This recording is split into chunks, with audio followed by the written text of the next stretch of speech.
Hi folks. So, in episode 2 of Swiped, where they take these phones away from the children, we learn of another child who was videoing himself playing a game where he was basically strangling himself until he blacked out. And the last time he did it, he died. He did it 2 times before, and he videoed it for his friends. The parents would then ask themselves, did we foul the safety of our child? Well, the answer is yes! Yes! Absolutely you bloody did. But of course the answer coming back to them all the time by everyone would be, no, of course you didn't. You did the best you can. No, you didn't. You did the best you could based around what you had available to you, but if you've got a brain, ask bloody questions. These are your children.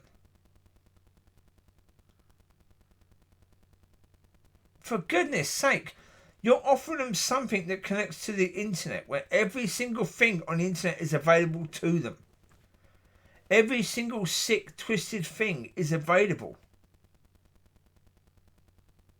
And why? The parents say, well, the child wanted to have to go on the internet to have a smartphone because his sister had one. He wanted TikTok because his sister had it.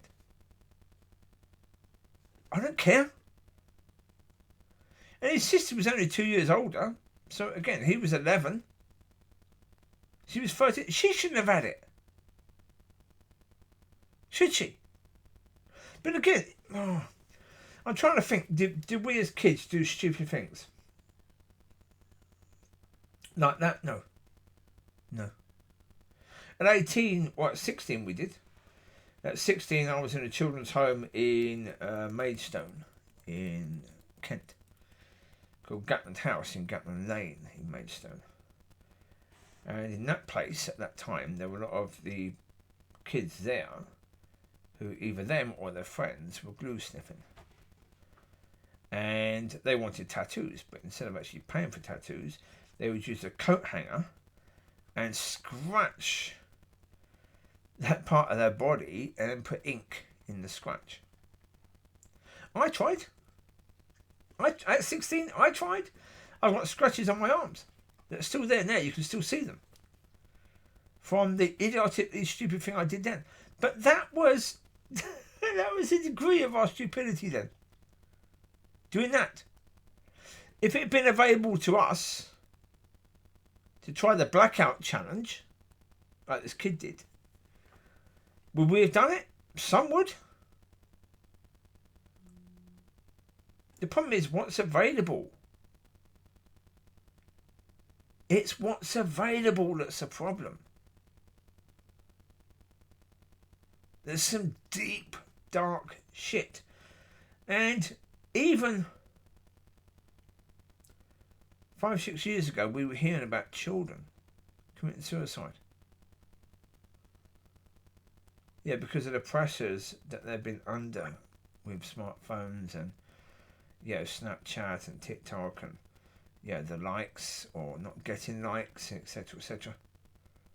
So these parents, they had plenty of warning. There was always warnings out there. But they ignored the warnings, saying, not us. Yeah, it was you though. And the parents are talking about that their life, their world completely collapsed. Yeah, the problem is so did your kids. And when your kids' world collapsed, when they were giving themselves into things that were dark, because they were exposed to things that were dark that they couldn't handle, that their little minds couldn't cope with. Were you there to help them? Yeah. But you want us to be concerned about your world collapsing. You weren't concerned that maybe your child's world was or is collapsing.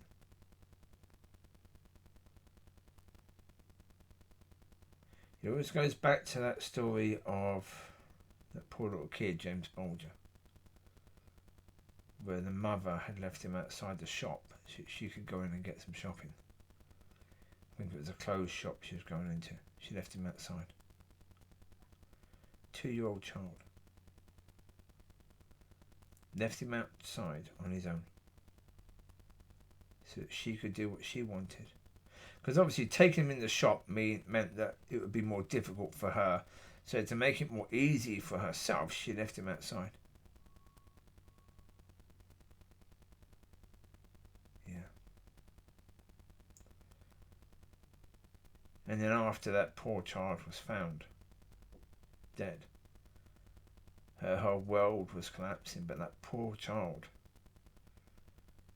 was standing there with 2 boys throwing stones at his head. He was wondering where the heck his mummy was and crying out for his mum. His mum was still shopping. Probably. Yeah.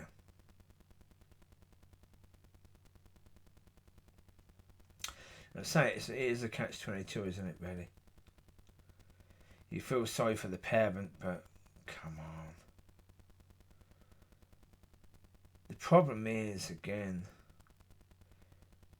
that whole point that you can never say that someone is not a good parent. Come on. Or that someone is to blame. Why? They know it deep down. The mother of James Bulger knows exactly. If she had taken him into the shop with her, he certainly wouldn't have died there and there in the way he did.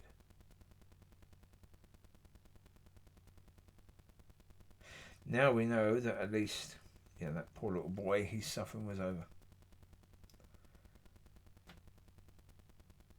That was it. He suffered only to that degree. His suffering was then over. He went to God. His mother didn't. His mother had to stay down and face the reality and go into the bedroom of that child that she had left alone. If you leave your child with a smartphone, you are leaving that child alone. Even if you're in the same room as that child, you don't know what you're looking at. You're looking at your phone, they're looking at theirs. You have no idea what they're looking at.